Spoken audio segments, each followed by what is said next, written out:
since birth. Yes, I know my worth. Go hard, put in work, cause I come first, and I ain't even need your help. I put the work in. Put the work in. Put the work in. You gotta do it for yourself. Put the work in. I heard you looking for results. Hey everyone, welcome back to another tournament recap presented by MidwayUSA. This week we are talking all things Harris Chain of Lakes in Florida. Stop number 2 for the Bassmaster Elite Series, and walked away with a top 30 finish. I think we finished up 26th this week, which is record setting for me. That means I made 2 cuts in a row in Florida. I've never done that in my entire career. Took me 12 seasons to actually accomplish that. So feeling pretty fresh and feeling good about that. And kind of went into Harris Chain with a similar approach to the St. Johns River. If you guys haven't seen the St. Johns, you can go and check that recap out. And then we'll also have the full series entertainment side of that available as well, along with the Harris Chain. So coming into this event, again, some crazy weather coming into it. We had a cooling trend after the St. Johns, and temperatures started to drop. They were cool mornings, and by the time practice was ending, here comes Mother Nature with the warming trend, and we had a full moon. Everyone really thought that it was going to turn into a sight fishing event.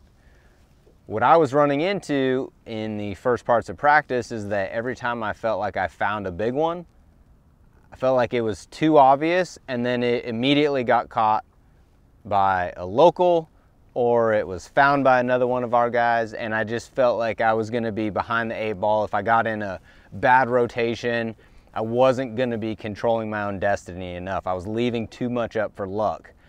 So I ended up spending a lot of my time off the bank looking for offshore hydrilla. The Harris Chain's known for that a lot of times. And there really wasn't as much grass this year as there had been in the past. And there were really just small isolated areas of it. I knew that there was one area in Big Harris that was gonna get a lot of attention. It was one of the only areas that had grass in it. And it did get a lot of attention. A lot of guys cut checks out of there. Several guys made the top 10 out of there. But I'm a guy that likes to get away from the crowds, and so I spent a lot of my time looking at some of the other lakes that maybe didn't have as big of an area of grass, but I could look at small key places that maybe have gotten overlooked. And I found one area that was kind of in the back of this pocket, and it had a big depression in the back.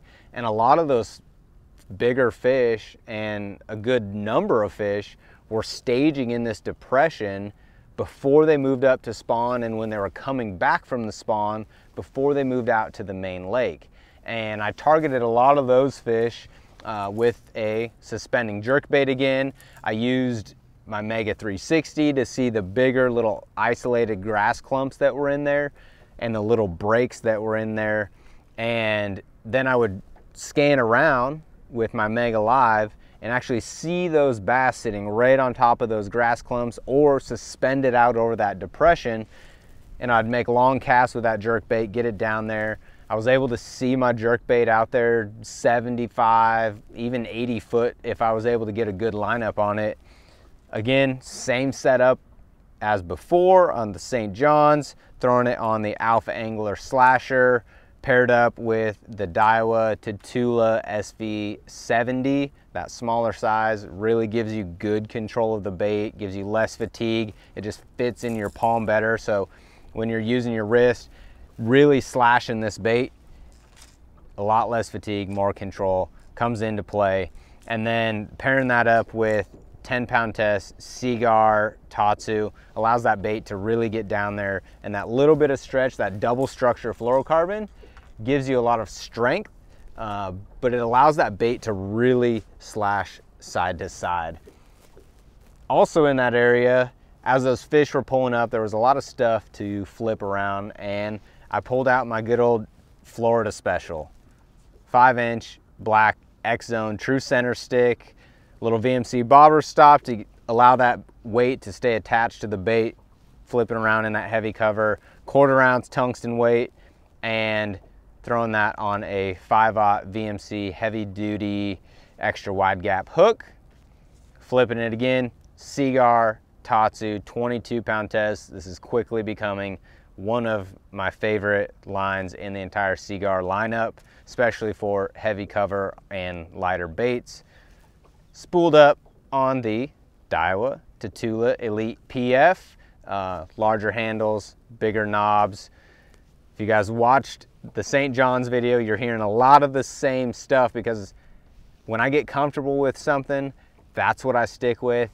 And we had, you know, back-to-back weeks, St. John's River Harris chain, so I used a lot of the same techniques, a lot of the same setups. And then also on the Alpha Angler Hitter 7/6 heavy action rod, allowing me to get those bigger fish out of the heavier cover. And then I had one kind of more offshore place where some big fish were staging up. Day one, I caught a big one there, almost a 7-pounder on a jerkbait. One of the coolest bites I've ever seen on my Mega Live. And then I ended up kind of, as I was scanning around there, I scanned over and I saw what I thought were a bunch of bass on my 360 and my Mega Live, but I couldn't get them to bite any reaction baits. So picked up the old Florida Special big worm and June bug and had that on a 3/8 ounce weight, and actually just bombed that out there and just drug it along on the bottom. And there was just a little hard patch of shell right there, and ended up catching a 7-pounder on day 3 and had 13.5 pounds with a 7-pounder. But that 7-pounder gave me probably another 15 to 20 points in the AOY race. So big clutch fish. Was the only fish I caught on it this week, but I got to give it credit. It was a 7-pounder. Got it spooled up on a 17-pound Seaguar Tatsu. That's another new size for this year. Gives that bait enough action, but I like that 17/15 for when I'm fishing around those shell bars and things that cover that might nick it up a little bit more. Spooled up on the Daiwa Steez A in 7.1-1, and an Alpha Angler Zilla, which is our 7.3 medium heavy. That is my go-to do-all rod. And again, pretty much a 3-rod approach for me in Florida. I've learned that I do best when I keep it simple. I get in an area and I kind of just lock down, hunker down in that area and move around and make the most of what I've got. And if I can find an area where I can do that, where maybe there's not as many fish, but there's also not as many anglers, personally, I have a lot more confidence in that, and that's what I stick with. So another great week, another top 30 finish, and we'll be on to the next one. Bassmaster Classic next. Make sure you guys check out the description below. Thank you to Midway USA. You can find a ton of what I've talked about here there on Midway USA, and we will be on to the Bassmaster Classic.